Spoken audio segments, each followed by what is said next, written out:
ஜெய் ஸ்ரீராம். உன் நினைவே என் சுவாசம் பாகம் 10 வாங்க பார்க்கலாம். நித்யாவோட காதல் ஆரம்பமான அக்கதையை நம்ம தொடர்றோம். நித்யாவுக்கு சுமார் ஒரு 15 வயது இருக்கும். பருவ பெண்ணாகி சில வருடங்களான அந்த தருணம். 10ஆம் கிளாஸ் படிச்சுக்கிட்டு இருக்கிறா. வாழ்க்கையோட படிப்பில் விருப்பமே இல்லாமல் ஒரு படிப்பு நிலை அப்படின்னு சொல்லலாம். ஏன்னா அவளுக்கு படிப்பில் சுத்தமாக இன்ட்ரெஸ்ட் கிடையாது. அப்போ 10ஆம் கிளாஸ் படிக்கும்போது தான் கொஞ்சம் அவளுக்குள்ள ஆர்வம், கொஞ்சமாவது படிக்கணும் அப்படிங்கிற ஒரு சின்ன நினப்பு. இந்த நினைவுகள் அவளுக்குள்ளே வரும்போது தான் மிகப்பெரிய சோதனையான ஒரு காலமும் அவளுக்கு வருது.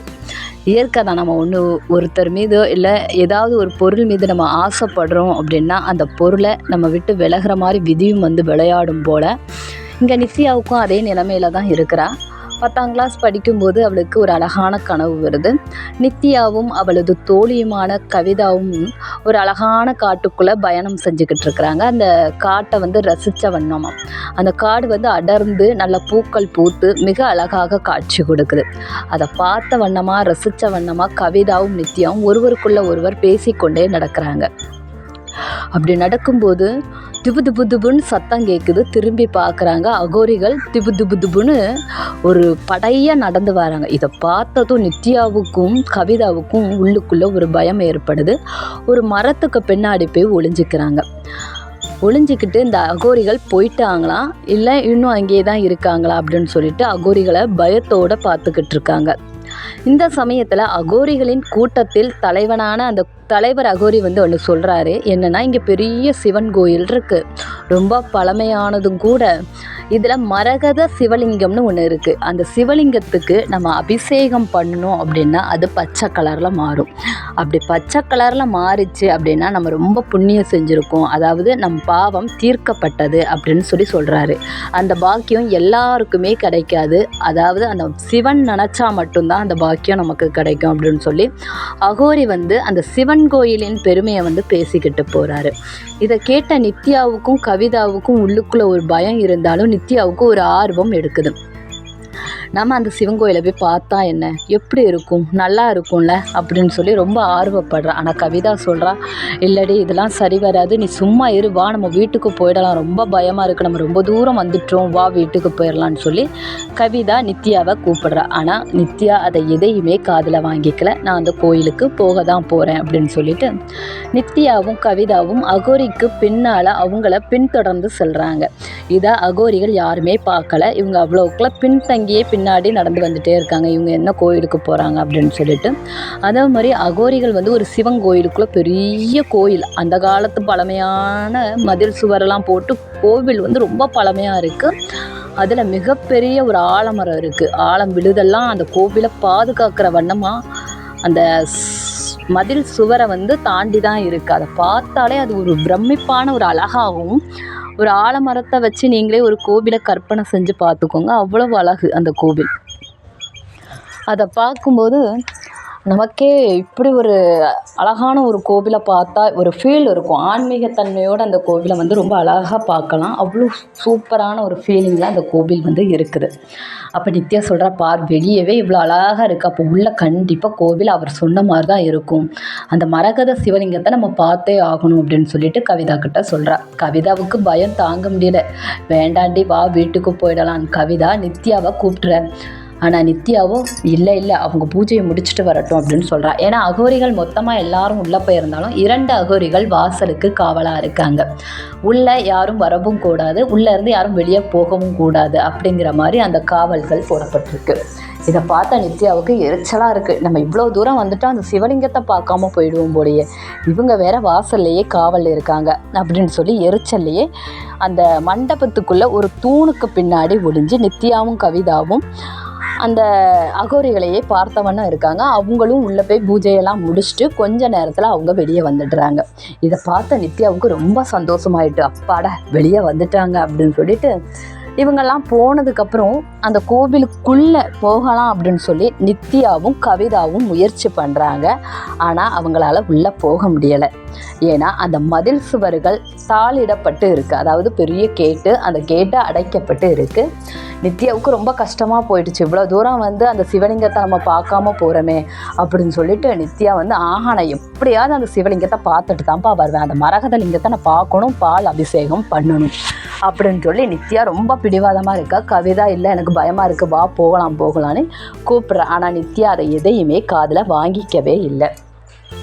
கொஞ்ச நேரத்தில் சரி ஏதாவது ஒரு வழி கிடைக்கும் நம்ம பார்க்கணும்னு சொல்லி அந்த கோவிலை சுற்றி நடந்து பார்க்குறான். மதில் சுவரும் அவங்களுக்கு எற்ற மாதிரி இல்லை, ரொம்ப பெரிய சுவராக எழுப்பப்பட்டிருக்கு. அதனால் அந்த சுவரையும் தாண்டி அவங்களால குதிக்க முடியலை.